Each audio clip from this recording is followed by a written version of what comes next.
Are we good? You are good. Okay. Hi, everybody.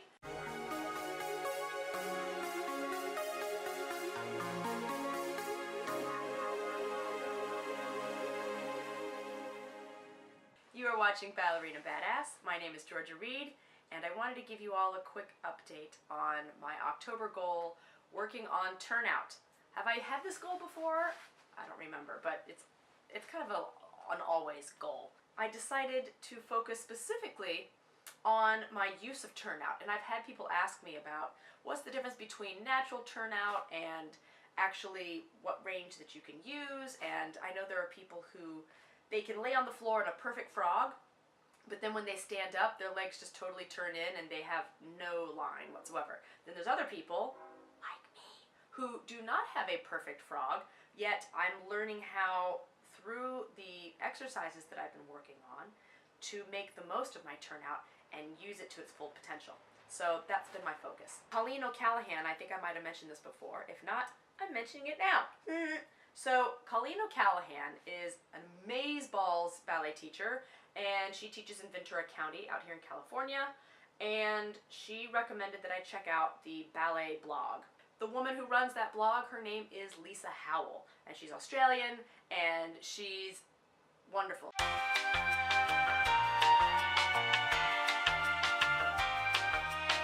She has excellent advice on how to improve your Turnout, your extension. She has a wonderful series called Will I Ever Dance Again?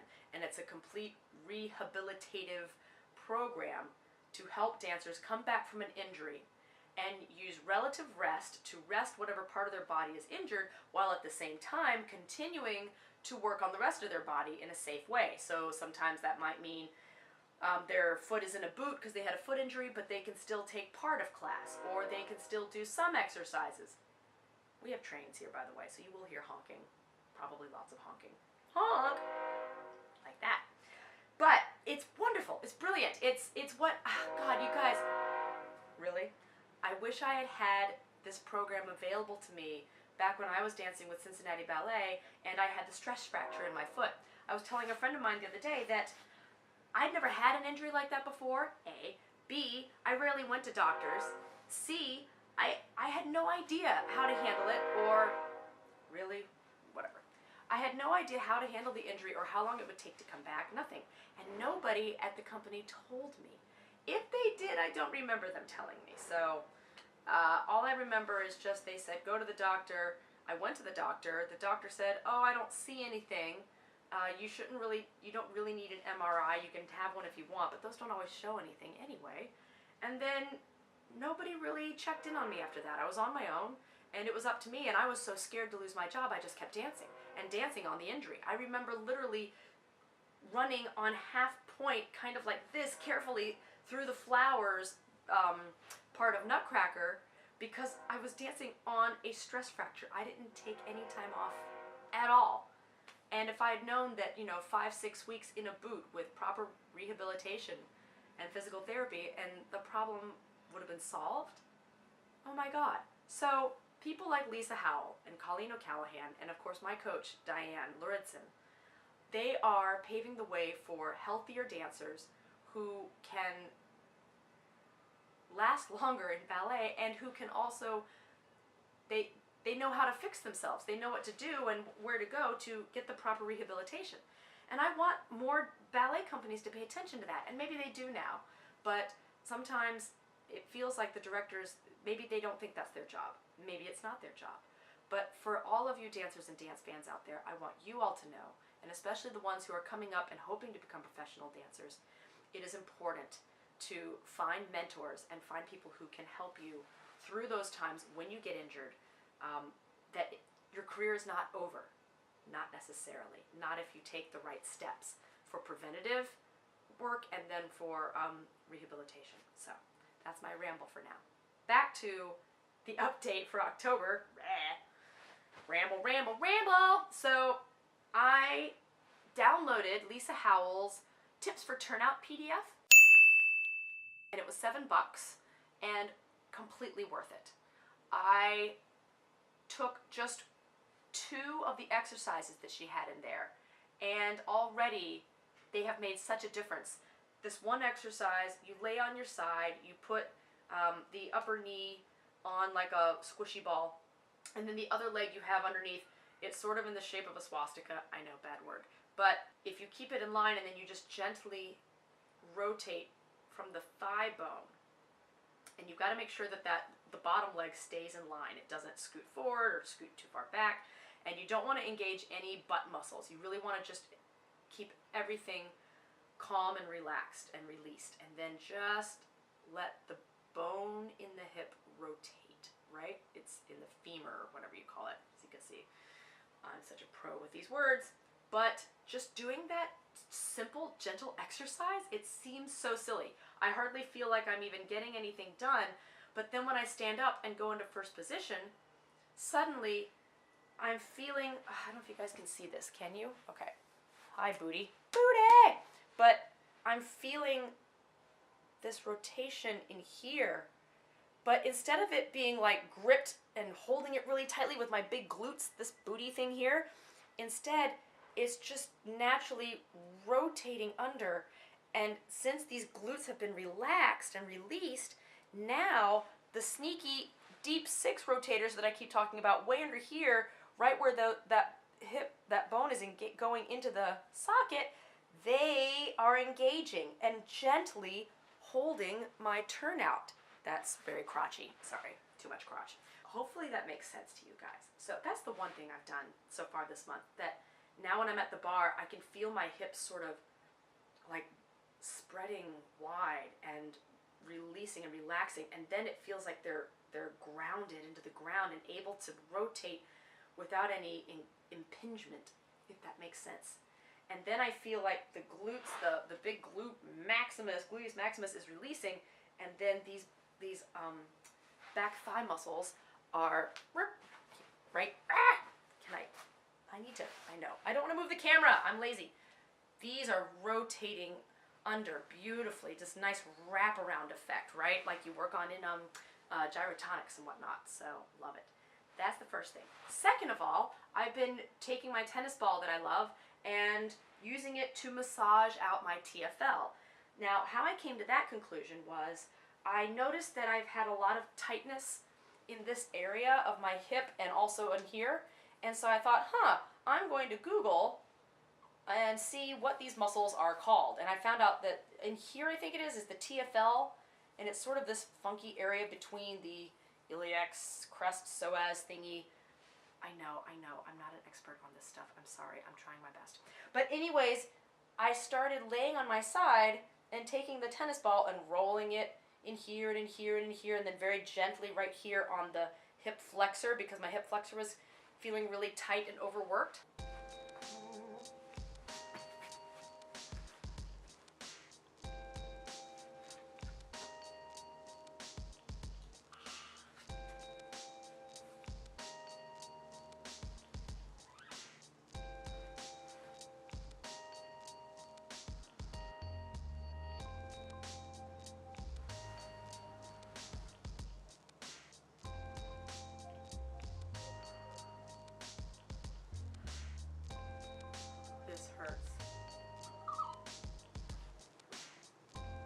So I'm letting the muscles here release and melt down over the tennis ball. Oh my God, it hurts. But not pain like danger pain, just that uncomfortable release the muscle pain. And once I feel the muscles start to release, then I move to another area. And I never put it directly on the bone, like not directly on the hip bone. That is not helpful, and that is bad hurt, bad pain. And then I can feel when I let this go down, there's just a release in the muscles right in there, which is really nice. And that has also helped my turnout release and open up. And then as a result, my hips are just naturally falling into place. And yet they're not doing that thing where, you know when they say lower your hip? And so it's like, they say lower your hip, so you lower it. And when you do, it's like, the other hip goes out too far. And they're like, no, stay up on that hip. So then this hip goes, so then it goes back up, and you're like, no. This way it feels like the hip is releasing and releasing into the socket while the other side stays lifted and maintained and in line. It's very exciting. And as a result of that, my extension is getting higher, but not just so much higher as longer and prettier because it's in the right place. That's so exciting. I forgot to mention to you guys, is that a good angle? I forgot to mention my hamstring is getting better slowly. Remember, hamstrings are very sneaky creatures and they take a while to heal up. So I pulled mine and I'm still feeling it right under in here. And so I have not done splits in at least 3 weeks. I think I tried one split where this leg was going front. It was okay. But I've laid off of splits entirely. And I've been very careful with heel in the hand stretches. But the exercise that I have been doing in the meantime to strengthen my hamstrings is taking, again, another tip from Lisa Howell. You take a TheraBand and you put it on a bar behind you, and then you wrap it around your heel, the heel of your foot right here, and then you gently pull the leg down in resistance to the TheraBand that's going back behind you. And you let it go back up very slowly. And I try and keep the hips in line, and I'll try it with the leg rotated in parallel, and I'll bring it down and bring it back up, and then I will rotate it outward. And always keep a little space in your lower back. If your lower back is pushing down into the floor, it's not good. You keep a little bit of space in your lower back while you're pressing down and lifting the leg back up. So obviously I'm not showing it to you right now with the TheraBand because I do not have a bar behind me to attach the TheraBand to, but that is the other thing that I've been working on. And as a result, my standing leg has been feeling a lot stronger when I'm going into développé all the way around. And as I said, the hamstring is slowly healing. It still tweaks a little occasionally though, so I'm trying to always have a couple of leg warmers available on me at class, so I'll wrap it up tight with leg warmers and keep it warm and happy. So that's that. Ta-da! The third thing I've really been doing is getting a ton of shoulder massage work. So if you watch my tennis ball routine video, I've got the link here, that will show you some of the exercises that I do with a tennis ball. But what I also have been doing is enlisting the services of my marvelous partner in crime, my husband, in giving me lots of massages. Yeah, especially this spot here. Yeah, that, there's like this pressure point right here in my trapezius. And when he first started working on it, I would literally feel it go up the back of my neck into my spine like a headache. It was so tight. And now it started releasing.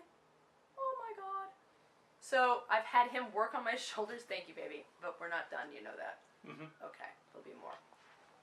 Anyways, because of that, my neck is loosening up even more, my shoulders, and I'm feeling now the ability to let this fall back without forcing it back. Instead, it's falling back, and this is able to open up forward.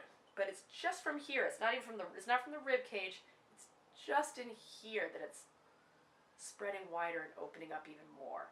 And the really exciting thing in my pirouettes, again, because of all that massage work that I'm doing and loosening, my head is really starting to get better at spots. So it's that allowing it. I found out from one of my coaches, Jerry Kokich, he was telling me, you're spotting, you're trying to bring your head around too fast when you spot. So I'll try and do a video on that at some point of the spotting. But instead of doing the turn and then letting the head be whipped around to the other side, I was doing a thing where I would start to turn and then I'd try to bring the head around too quickly. So I was trying to instigate the spot instead of letting the head be pulled around through the spot, if that makes sense. So when people say spot faster, I always thought it meant they wanted me to force my head around quicker on my own, and instead, no, it's letting it whip faster. Is any of this making sense to you guys? I hope so, because it's been life-altering for me. We don't normally have sirens down here in Torrance. That's more of a New York thing, but oh well. So those are my updates for this month, and at the end of the month, I'll do a final review and a review if any of you are into RuPaul and RuPaul's Drag Race review. That's it. Thank you all for watching. how are your monthly goals going? And, oh, Halloween costumes. I needed to make the announcement. Linda Harrison won the contest for the pointe shoes, so those are going out. I've been super busy, so yes, bad Georgia. But they're going out, and then another follower, oh, is it Anthony? Second place got us an autograph photo, so I sent that out, and I want to thank you all for participating and watching and playing. I was going to do the Silly Walks costume, however, things have gotten so busy that instead I think I'm just going to go for Sully from Monsters, Inc. I have the gloves, and I have the tail, and I have the hat, and then I got this nice purple unitard, so I think that's going to be at least my dance studio costume. And then maybe when I go out into the world, I'll find something more like appropriate. I don't know. Guys, I gotta be honest with you. Halloween's fun and all, but I am a Christmas girl. I am. I am a Thanksgiving into Christmas girl all the way, and Christmas is my favorite frickin' holiday all year. Yes, I love Christmas. So, you will see me getting a lot more excited about that. Share any of your comments, questions, and concerns in the box below, please. Be sure to like, subscribe, tell your friends. My name is Georgia Reed. You're watching Ballerina Badass. Never give up, never stop dancing. I love you all. Toy, toy, toy.